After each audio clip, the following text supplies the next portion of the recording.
celebrating 12 incredible years of empowering automotive professionals with trusted news, insights, and strategies. Thank you for driving success with us. Here's to a future of innovation and excellence in automotive retail.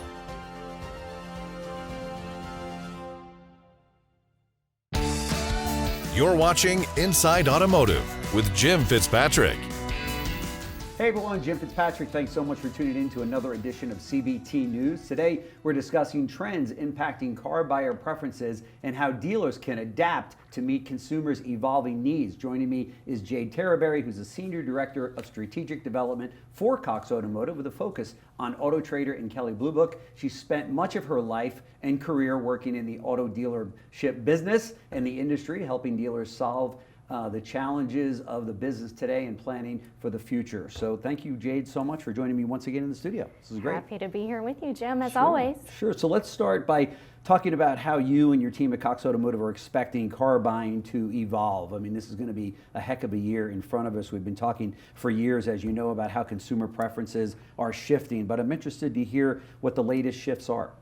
Yeah, so we just released a new ebook, the result of our evolving consumer study. Okay. So Jim, I think about this as like the futuristic version of the consumer buyer journey study that is always the most anticipated study that we do annually.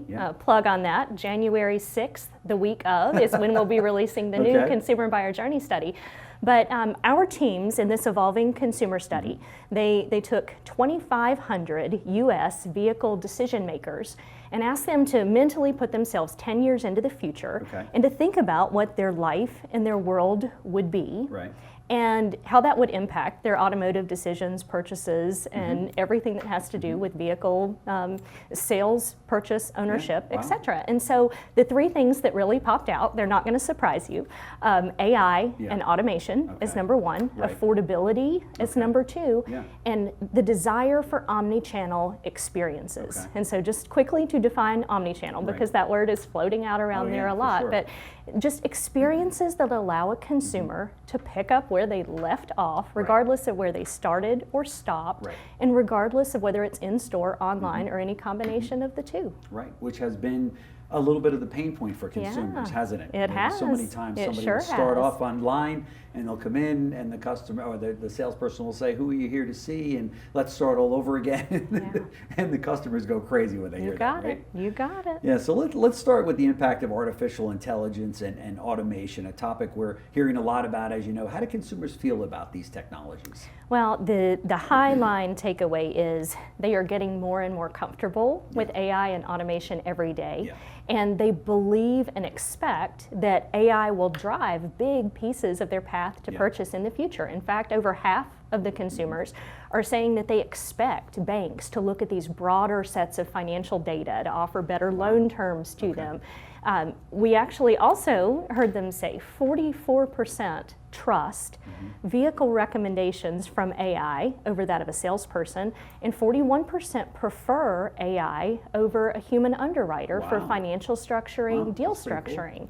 And then, you know, no surprise to any of us, but one of the takeaways in that section was also that half of consumers say they're not going to buy from a brand or a dealership that does not have excellent customer service and personalization to give them the experience that they want. And so, you know, that kind of makes me step back and think about all the things that we have talked to dealers about for so many years. And so, you know, this is an area where automation and personalization really have an opportunity to shine. Because how do you prove to a consumer that you're going to give them a personalized experience when they buy from you if you're not giving them those personalized experiences while they're shopping with you and researching with you and making contact with your dealership staff? And so I think it just, you know, it really comes back to this is one of the ways that you can differentiate yourself through the shopping process, but using the tools and the audience activation out there that know all of the things that a consumer has already done, and then making sure that the way you're serving scalable messaging to those consumers that's really relevant to where they are in the process without human intervention. And that's where you start to gain the efficiencies and the additional profit that AI and automation brings. So it's a win-win for the consumer and for the dealer. It really is. More with less. Let's talk next about the second trend you mentioned, a shift in how shoppers define affordability, which you and I have talked a lot about. It seems to be a concern for both dealers and OEMs, and especially consumers, right? With the average price of a new car being almost $50,000, affordability is at the top of everybody's mind, it seems. Tell us more about what you mean by affordability and what role that's going to play. It's a hot topic, and this one is actually a new spin on it. We actually see that consumers are starting to define and intend to continue to define affordability in a different way. And so they are saying that they're going to be looking less at sticker value or sticker price and more at the value of the experience. And so like what that means is they're thinking less about what they can afford and more about what they want to afford. And I love this next term. So 62% of consumers actually say that they will spend more or indulge on a vehicle that will give them a better lifestyle experience or enhance their quality of life. And so, I think it's interesting. We've seen that in a lot of areas post-pandemic, that people are really focusing on the lifestyle side of all of these big purchases that they make. People investing in, upfitting their outdoor living at their house, changing and updating their kitchens and the places where they spend time. But consumers believe that they're going to be thinking about a vehicle purchase this way. How can that vehicle really enhance their life? And we even see that Gen Z and millennials are 18% more so in that category than Gen X and boomers. And so, this is a 10-year future focus, the way these questions were asked. And so you think about how the Gen Z and millennial segments are going to continue to grow year over year. And those are going to be the segments that have the most buying power over the next decade. And so, that's a really important piece for our clients to think about. And so that still comes back to the customer service that they all want and making sure that dealers are telling the story to consumers about how they're going to let them do this their way, but leaning on those lifestyle factors. That's very interesting. Very interesting. 62%. I mean, that's a substantial number that dealers need to be aware of, as well as OEMs, right? It is. It is. Interesting. A huge opportunity indeed, for sure. Let's talk about the third trend that you mentioned, an increased interest in omnichannel buying. Omnichannel is a term that I'm hearing more and more about. What does it mean to consumers when we think about omnichannel? Yeah, so I'm going to give the definition once more. So experiences that allow a consumer to pick up exactly where they left off, regardless of where they started or stopped, and regardless of whether it's in-store, online, or any combination of both.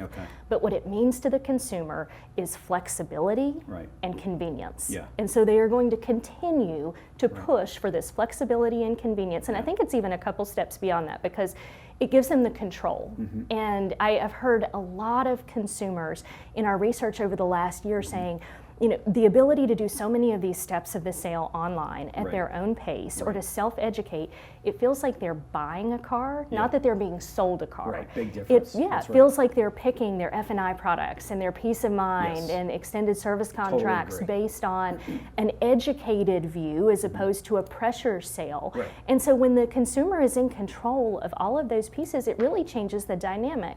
But one of the things that we also saw in the study is, you have this like 70% across all of the different age demographics that want this new, different omni-channel experience, but that 70% is really fragmented. They can't really define exactly what they want the experience to be, which probably means that no dealership organization or group has figured it out yet. That's right. And it also means that there's not a one-size-fits-all solution that is going to work for every consumer.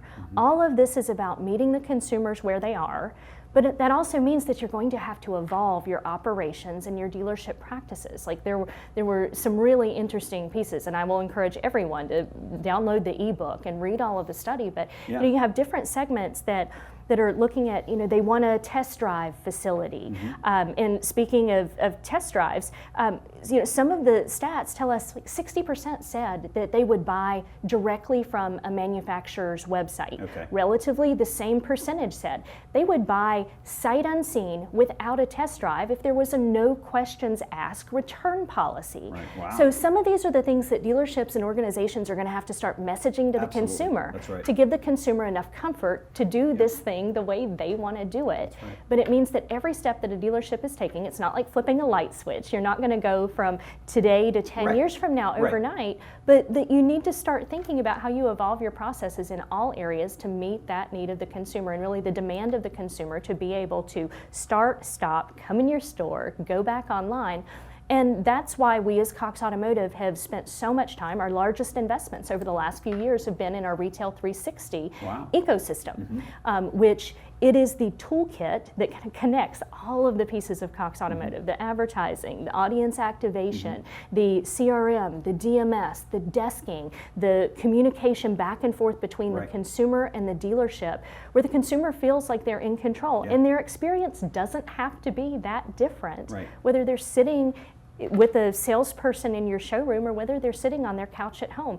And that's what they are telling us that they want. So, no question. You know, and so at NADA, which we hope everyone is going to be booking their demos now. We're going to see them here very shortly. But that Retail 360 ecosystem is where dealers need to be thinking about how they start taking those steps into the future with connected tools that drive more efficiency for their organization, the ability to do more with less.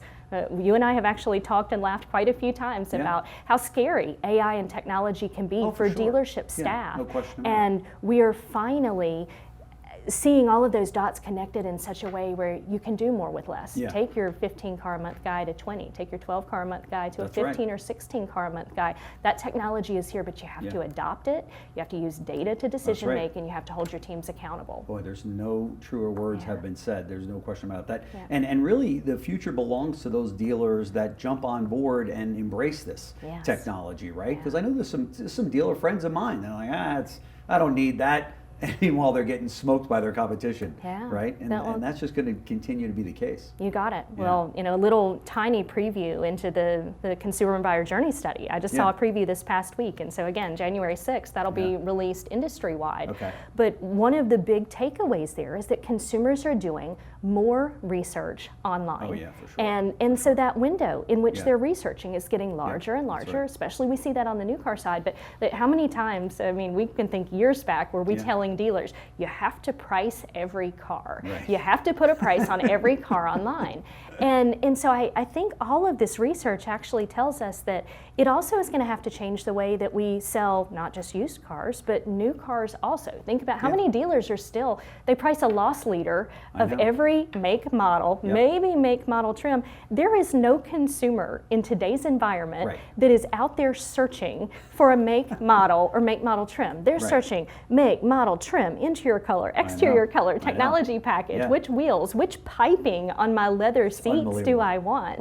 And so, you know, dealers that are not pricing every vehicle to sell it are missing the boat. It's why 60 to 70% of consumers are doing 60 to 70% or more of their research on third-party marketplaces because they believe all of that information, the ability to compare, is right at their fingertips. And so evolving your dealership operations every step of the way is going to be key. Every step should be a step towards the future. Couldn't agree more.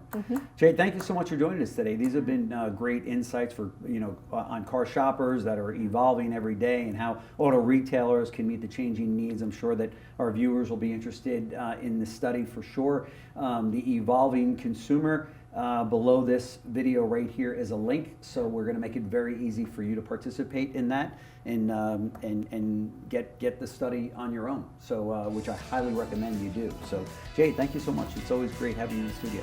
Thanks for having me, Jim. Thanks for watching Inside Automotive with Jim Fitzpatrick.